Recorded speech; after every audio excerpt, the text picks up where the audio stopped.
दुश्मन के बारे में बात करेंगे जिसने पिछले कुछ सालों में किसानों की रातों की नींद हराम कर दी है। हम बात कर रहे हैं थ्रिप्स की। अक्सर किसान भाई बाजार से सबसे महंगी दवाई खरीद कर लाते हैं, पसीना बहाकर खेत में स्प्रे करते हैं, लेकिन 2 दिन बाद जब खेत में जाते हैं तो देखते हैं कि फसल की पत्तियां अभी भी ऊपर की ओर मुड़ी हुई हैं, फूल झड़ रहे हैं और पौधों की ग्रोथ रुक गई है। ऐसा क्यों होता है? क्या दवाइयां खराब हैं या फिर हमारी तकनीक में कोई कमी है?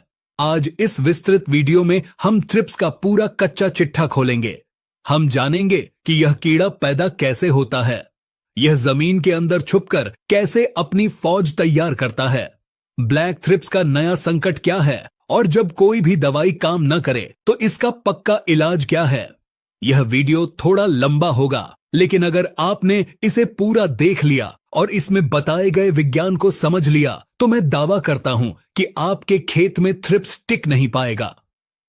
हम आपके लिए दिन रात मेहनत करते हैं, आपके लिए वीडियो बनाते हैं, गहरी रिसर्च करते हैं, तो आप वीडियो को लाइक जरूर करें जिससे हमारा हौसला बढ़ता है, और चैनल को सब्सक्राइब जरूर करें। तो चलिए शुरू करते हैं। सबसे पहले हमें अपने दुश्मन को पहचानना होगा। थ्रिप्स एक बहुत ही सूक्ष्म कीट है। इसका आकार मुश्किल से 1 से 2 मिलीमीटर होता है। अगर आप इसे ध्यान से देखेंगे तो यह आपको पीले, भूरे या काले रंग का दिखाई दे सकता है। कई किसान भाई सोचते हैं कि थ्रिप्स मच्छर की तरह डंक मारकर रस चूसता है, लेकिन यह सच नहीं है। विज्ञान के अनुसार थ्रिप्स के मुंह की बनावट खुरचने और चूसने वाली होती है। यह पहले अपनी थूथन से पत्ती की कोमल सतह को खुरचता है, जैसे हम किसी चीज को रेती से घिसते हैं। जब पत्ती की कोशिकाएं फट जाती हैं और उनमें से रस बाहर निकलता है, तब थ्रिप्स उस रस को पीता है।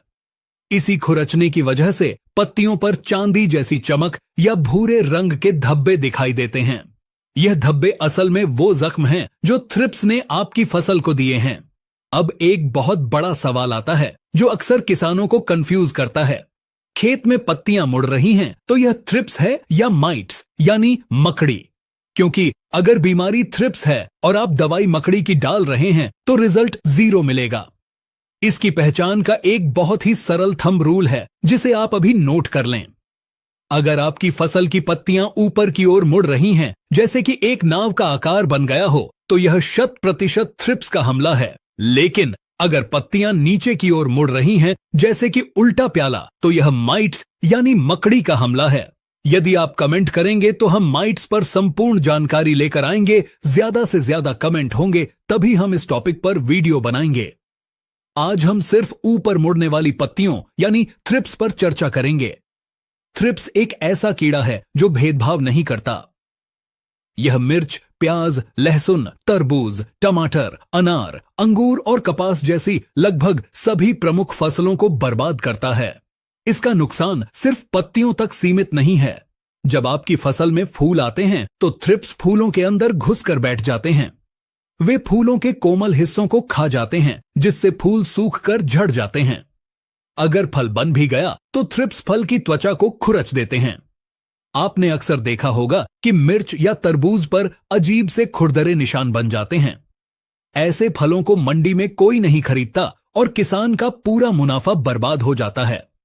अब हम वीडियो के सबसे महत्वपूर्ण हिस्से की ओर बढ़ते हैं, थ्रिप्स का जीवन चक्र। अगर आपने इसे समझ लिया तो आप समझ जाएंगे कि आपकी दवाइयां क्यों फेल हो रही हैं। थ्रिप्स का जीवन चक्र 4 चरणों में होता है: अंडा, लार्वा, प्यूपा और वयस्क। यह पूरी प्रक्रिया गर्मियों में मात्र 15 से 20 दिनों में पूरी हो जाती है। पहला चरण है अंडा।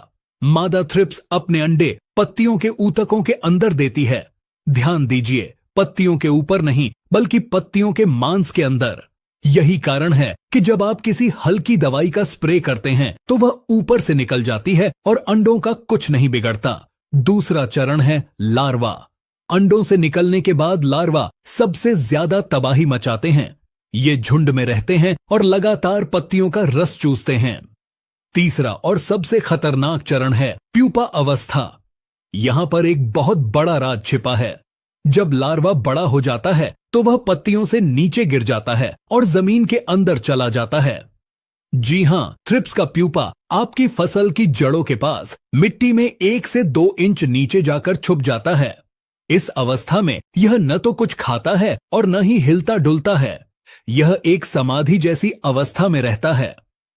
आप ऊपर पत्तियों पर महंगी से महंगी दवाई छिड़कते रहते हैं, लेकिन जमीन के नीचे छुपा हुआ प्यूपा पूरी तरह सुरक्षित रहता है। 3 से 4 दिन बाद इस प्यूपा से पंख वाला वयस्क थ्रिप्स निकलता है और उड़कर दोबारा आपकी फसल पर हमला कर देता है। यही कारण है कि स्प्रे करने के 4 दिन बाद ही आपको दोबारा कीड़े दिखाई देने लगते हैं। अब बात करते हैं एक नई मुसीबत की, जिसने हाल ही में भारत के कई राज्यों में कोहराम मचाया है। इसे कहते हैं थ्रिप्स पार्विस्पिनस या ब्लैक थ्रिप्स। यह दक्षिण पूर्व एशिया से आया हुआ एक आक्रामक कीड़ा है। सामान्य थ्रिप्स के मुकाबले यह ज्यादा ताकतवर है।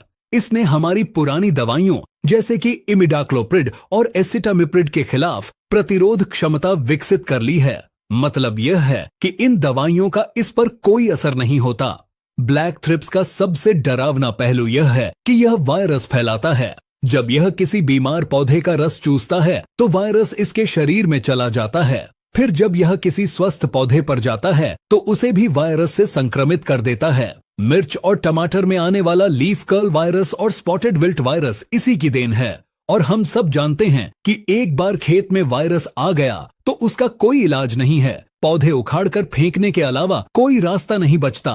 तो अब समाधान क्या है? हम अपनी फसल को कैसे बचाएं? घबराइए नहीं, टेक्निकल एग्रीकल्चर आपके लिए लेकर आया है एक इंटीग्रेटेड पेस्ट मैनेजमेंट प्लान।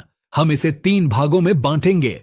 पहला, बिना खर्चे का इलाज। दूसरा, जैविक इलाज। और तीसरा, ब्रह्मास्त्र यानी रासायनिक इलाज। सबसे पहले बात करते हैं बिना खर्चे वाले उपायों की। थ्रिप्स को नीला रंग बहुत पसंद होता है, इसलिए आपको अपने खेत में प्रति एकड़ कम से कम 30 से 40 नीले रंग के चिपचिपे ट्रैप यानी ब्लू स्टिकी ट्रैप्स लगाने चाहिए। इन्हें फसल की ऊंचाई से लगभग 6 इंच ऊपर लगाएं।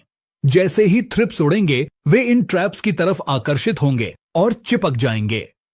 यह न सिर्फ उनकी जनसंख्या कम करता है बल्कि आपको यह भी बताता है कि खेत में हमले की शुरुआत हो चुकी है या नहीं।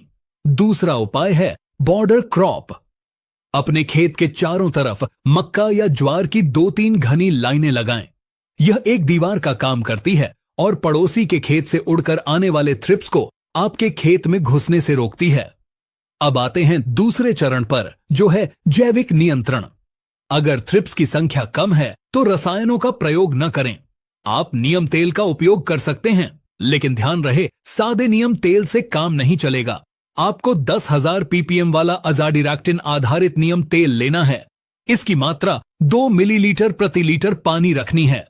नीम तेल थ्रिप्स को खाना खाने से रोकता है और मादा को अंडे देने से मना करता है। इसके अलावा आप बवेरिया बेसियाना नाम की फफूंद का इस्तेमाल कर सकते हैं। यह एक जैविक कीटनाशक है। 5 ग्राम प्रति लीटर पानी के हिसाब से इसका घोल बनाकर शाम के समय छिड़काव करें। जब यह फफूंद थ्रिप्स के शरीर पर लगती है तो उसे बीमार करके मार देती है। अब हम आते हैं सबसे महत्वपूर्ण हिस्से पर, रासायनिक नियंत्रण। अगर हमला तेज है और फसल बर्बाद हो रही है तो हमें सही रसायन का चुनाव करना होगा। यहां मैं आपको कुछ रसायनों के नाम और उनकी सही मात्रा बताऊंगा। कृपया इसे ध्यान से नोट करें। अगर हमला शुरुआती दौर में है तो आप फिप्रोनिल 5% SC का उपयोग कर सकते हैं। इसकी मात्रा 2 मिलीलीटर प्रति लीटर पानी है। या फिर आप एसिटामिप्रिड 20% SP का उपयोग कर सकते हैं, जिसकी मात्रा आधा ग्राम प्रति लीटर पानी है। लेकिन अगर हमला मध्यम से भारी है और पत्तियां मुड़ने लगी हैं तो आपको थोड़े महंगे और एडवांस टेक्निकल पर जाना होगा। पहला टेक्निकल है स्पिनोसार्ड 45% SSE। बाजार में यह ट्रेसर या अन्य नामों से मिलता है। यह एक बहुत ही बेहतरीन दवाई है जो जैविक तरीके से बनाई गई है। इसकी मात्रा आपको रखनी है 0.3 मिलीलीटर प्रति लीटर पानी, यानी 15 लीटर की टंकी में लगभग 4 से 5 मिलीलीटर। यह थ्रिप्स के नर्वस सिस्टम को डैमेज कर देता है। दूसरा बेहतरीन टेक्निकल है साइंट्रानिलिप्रोल 10.26% OD। इसे किसान भाई बेनेविया के नाम से जानते हैं। यह एक ब्रॉड स्पेक्ट्रम कीटनाशक है। यानी यह थ्रिप्स को तो मारेगा ही, साथ ही साथ यह इल्ली और सफेद मक्खी को भी कंट्रोल करता है। इसकी मात्रा आपको लेनी है 1.8 से 2 मिलीलीटर प्रति लीटर पानी। फसल की शुरुआती अवस्था में इसका रिजल्ट बहुत शानदार है। तीसरा और सबसे पावरफुल टेक्निकल है स्पिनेटोरम 11.7% SC। बाजार में यह डेलीगेट, लार्गो या समिट जैसे नामों से प्रसिद्ध है। यह थ्रिप्स का काल माना जाता है। इसकी मात्रा आपको रखनी है 0.9 मिलीलीटर प्रति लीटर पानी, यानी 15 लीटर की टंकी में लगभग 13 से 14 मिलीलीटर। यह दवाई छिड़कने के कुछ ही घंटों के अंदर थ्रिप्स को लकवा मार जाता है और वे फसल को नुकसान पहुंचाना बंद कर देते हैं।